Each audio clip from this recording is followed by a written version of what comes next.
məsafəsidir, hə. Ama ne geçen ölçülerini falan da veririm. Gəldi bura, gəldi bura dəhliz, sanitar. Bu da camaşırxana elə bir bunu bölmək də olar. Həm camaşır, həm də içində. Zal, mətbəx, uşaq otağı, qardirobu, valideyn otağı 1100 qalıb minimum, okey. Qardirob hissəsi, əlavə yataq otağı, iş otağı.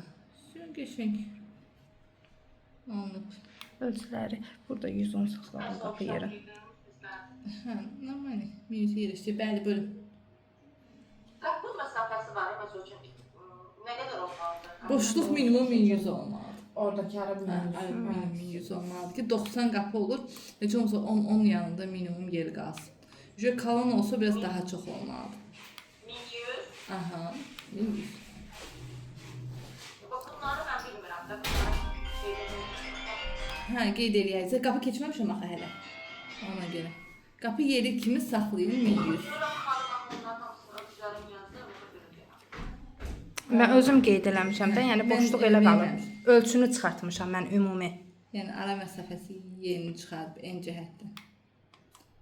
Bu şəkildə bu başqa layihədir. Buna baxmalıyam. Yox, o da eyni ölçüdür, sadəcə dizayn nə deyirlər, sertifikat Bu fərqi. daha yaxşıdır. Nəinki belə düz koridor, düzdürmü? Axıra qədər. Bu layihəyə baxmışdım mən. Yadımdadır, burada çəkmiş istəyirsən.